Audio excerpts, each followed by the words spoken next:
Good morning students. आज हम लोग बांग्ला साहित्य के अंतर्गत चर्चा करेंगे कि बांग्ला साहित्य का उद्भव और विकास से कैसे हुआ है ना। तो चलिए शुरुआत करते हैं। बांग्ला साहित्य का उद्भव और विकास। बांग्ला साहित्य का इतिहास बेहद प्राचीन है। यह 11वीं से 13वीं सदी के मध्य संस्कृत भाषा से निकला था। संस्कृत से विकसित आधुनिक आर्य भाषाओं में बांग्ला आज भी संस्कृत के सर्वाधिक निकट है। बांग्ला साहित्य भारत के बांग्ला प्रदेश और बांग्लादेश में प्रचलित है। देखा जाए तो बांग्ला साहित्य का विकास लगभग 1300 वर्षों के दौरान हुआ है। यदि बंगाली साहित्य का उद्भव लगभग 600 ईस्वी पूर्व माना जाता है, तो बांग्ला साहित्य का विकास 1600 वर्ष पुराना होने का दावा किया जाता है। बांग्ला साहित्य का उद्भव 10वीं सदी में हुआ था। यह बौद्ध धर्म से संबंध रखता है। बांग्ला में बौद्ध के उदात्त नीति के कारण साधारण और निम्न वर्ग के लोगों ने इसे अपनाया। यहाँ बांग्ला साहित्य में साधारण वर्ग उभर कर सामने आया। यहाँ बांग्ला साहित्य में सबसे प्राचीन कृति बौद्ध साहित्य का संग्रह चार्यपद है, जो अपने मूल रूप में है।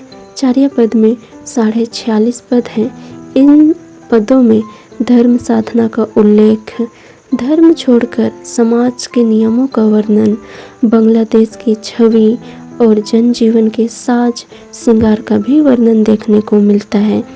इस प्रकार से अन्य तथ्य चार्यपद में विद्यमान है। अब हम लोग बांग्ला साहित्य के विकास को समझते हैं, ठीक है। तो इसको समझने से पहले हम लोग देखेंगे कि जिस प्रकार हिंदी साहित्य को अलग अलग काल में विभाजित करके अध्ययन किया जाता है, ठीक है, तो ऐसे ही बांग्ला साहित्य में भी विभाजन करके अध्ययन किया जाता है। बांग्ला साहित्य का विकास को हम लोग 3 भागों में रख सकते हैं, मतलब 3 भागों में रखा जाता है। पहला आदिकाल या प्राचीन काल, इसका समय रेखा है 10वीं से 12वीं सदी। दूसरा मध्यकाल, जिसकी समय रेखा है 13वीं से 18वीं सदी। और तीसरा आधुनिक काल, जिसकी समय रेखा है 19वीं से अब तक। तो इसे हम लोग आदिकाल, मध्यकाल, आधुनिक काल इस प्रकार 3 खंडों में विभाजित किए। अब इसको हम लोग अलग अलग समझते हैं। तो पहला देखेंगे आदिकाल। इसका समय सीमा है 10वीं से 12वीं सदी। बांग्ला साहित्य का विकास 10वीं और 12वीं शताब्दी के बीच सामने आई है। चार्यपद बांग्ला साहित्य का सबसे प्राचीन रचना है, जिसे महान बंगाली के भाषाविद हरप्रसाद शास्त्री ने पहली रचना माना है। इसमें विभिन्न बौद्ध भिक्षुओं द्वारा रचित 47 रहस्यवादी भजन है, जैसे लोईपाड़ा, कान्हापाड़ा, चटिलपाड़ा, कमलीपाड़ा, शांतिपाड़ा आदि। इस प्रकार की रचना इसमें समाहित है। चार्यपद मूलतः धर्म साधना से जुड़ी है, किंतु साहित्यिक का अभाव नहीं है। बांग्ला के जनजीवन की भी झलक इसमें देखने को मिलती है। मतलब कि कुल मिलाकर इसमें कहा जाए आदिकाल में, तो इसका समय सीमा 10वीं से 12वीं सदी है। और इसमें बंगाली के महान भाषाविद हरप्रसाद का मानना है कि जो चार्यपद है वह पहली रचना है। और इसमें बहुत सारे बौद्ध भिक्षुओं का भजन देखने को मिलता है। इसमें बंगाली लोगों का जनजीवन का चित्रण भी देखने को मिलता है ना। दूसरा देखेंगे मध्यकाल।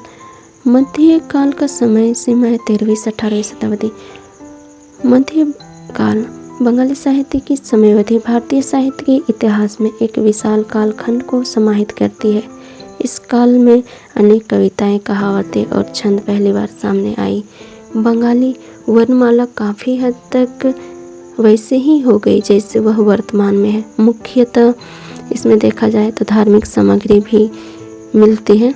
यहाँ मानसा जैसे लोकप्रिय देवी देवताओं की कथा मिलती है। यहाँ चैतन्य पूर्व के चंडल दास इस काल के प्रसिद्ध हिंदू गीतकार थे। विद्यापति जैसे प्रसिद्ध कवि थे।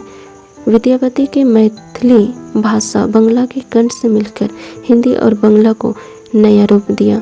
यहाँ जयदेव की कृतियों का संस्कृत से बंगाली में अनुवाद करने और श्री कृष्ण कीर्तन और राधा और कृष्ण के बीच प्रेम को समर्पित हजारों कविताओं के निर्माण के लिए प्रसिद्ध थे। इस समय के कवियों ने छंद अलंकार का प्रयोग अधिक किया है। इस समय संस्कृत साहित्य का अनुवाद हुआ, जिसमें प्रमुख रूप से मलाधार वासु का श्री कृष्ण विजया, जो मुख्य रूप से भागवत पुराण का अनुवाद किया गया है, और रामायण अनुवाद श्री राम पंचाली के नाम से कृतिवास ओझा ने किया। 17वीं शताब्दी के बंगाली साहित्य के पास केवल धर्मनिरपेक्ष रोमांटिक कविता छंद थे, जो इस्लामी समुदाय द्वारा पूरी तरह से लिखे गए थे। इस समय प्रेम की कहानी ज़्यादा लिखी जा रही थी, जिसमें प्रमुख रूप से दौलत काजी का नाम उल्लेखनीय है। यहाँ हिंदू घर घर की कहानी, मानव को केंद्र बनाकर तथा देवी को हटाकर प्रेम काव्य लिखा गया। हम लोग यहाँ देखेंगे मध्यकाल में की समय सीमा है 13वीं से 18वीं शताब्दी, है ना। और इसमें मुख्य रूप से छंद अलंकार, कविताएं, कहावतें लिखी जा रही थी, है ना। और इसमें जो बंगाली वर्णमाला है वो काफ़ी हद तक सही हो चुकी थी, जैसे कि अभी वर्तमान में जो वर्णमाला प्रयोग में लाई जाती है। इसमें देवी देवताओं का उल्लेख मिलता है। इसमें मध्यकाल में देखा जाए तो चैतन्य, विद्यापति जैसे प्रसिद्ध कवियों का उल्लेख किया गया है। इसमें बहुत सारे संस्कृत से बंगाली में अनुवाद हुआ है, और इसमें राधा कृष्ण के प्रेम लीलाओं का उल्लेख किया गया है ना। खास करके इसमें प्रेम काव्य का उल्लेख ज़्यादा देखने को मिलता है। अब हम लोग तीसरा देखेंगे आधुनिक काल। बंगला साहित्य का आधुनिक समय सीमा रेखा 19वीं शताब्दी से अब तक माना जाता है। इस समय के ईसाई मिशनरियों और संस्कृत शिक्षित बंगाली विद्वानों ने गद्य के माध्यम से आधुनिकतावाद को प्रेरित किया। इस काल विकास के क्रम में रविंद्रनाथ टैगोर, बंकिम चंद्र चटर्जी और माइकल मधुसूदन दत्त जैसे प्रसिद्ध कवियों का आगमन हुआ है। इस युग में रविंद्रनाथ टैगोर के काम का काफ़ी बोलबाला था। इन्होंने भारत को राष्ट्रगान जनगण मन दिया। साथ ही अन्य रचनाएं, विशेषकर कविताएं उनके प्रभाव में आ गई। मधुसूदन दत्त पहले बंगाली कवि थे जिन्होंने कोरी कविता को कलमबद्ध किया। बंकिम चंद्र चटर्जी उपन्यासकार के साथ साथ कवि भी थे, जिन्होंने देश को अपना राष्ट्रीय गीत वंदे मातरम, अपने राजनीतिक उपन्यास आनंद मठ से दिया, जो आज तक बंगाली साहित्य की एक उत्कृष्ट कृति है।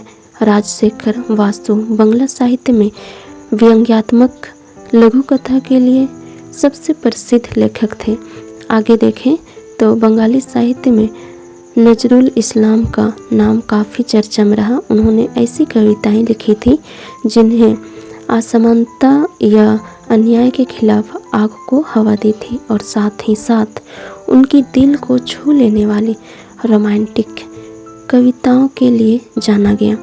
काजी नजरुल इस्लाम केवल कवि ही नहीं थे, वे एक ही समय में एक लेखक, गीतकार, पत्रकार और दार्शनिक भी थे।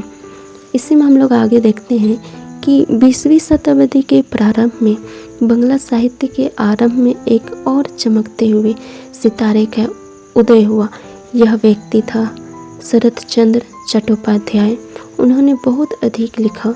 बहुत कम उपन्यासकार हैं जो हर वर्ग के लोगों के मन की इतनी गहराई तक पहुंचते हैं जितने कि शरत चंद्र। बंगला साहित्य के लेखक गोपाल हलधर ने एकदा, अन्य दिन और एक दिन साहित्य के माध्यम से नए युग का संदेश लाए। यहाँ असीम और समृद्ध बंगला साहित्य बराबर विकसित हो रहा है। यह ऐसा भाषा में पनप रहा है जो कि एक ही समय मधुर और विनम्र और अत्यंत कवित्वमय तथा मनोहारी है। तो हम लोगों ने इस प्रकार से आज देखा कि बांग्ला साहित्य का उद्भव और विकास कैसे होता है। ठीक है, अब इसी टॉपिक पर अगले वीडियो में वस्तुनिष्ठ प्रश्न और उत्तर पर चर्चा होगी, जो कि आपके एग्ज़ाम बेस से काफ़ी मददगार होगी, है ना। Thank you.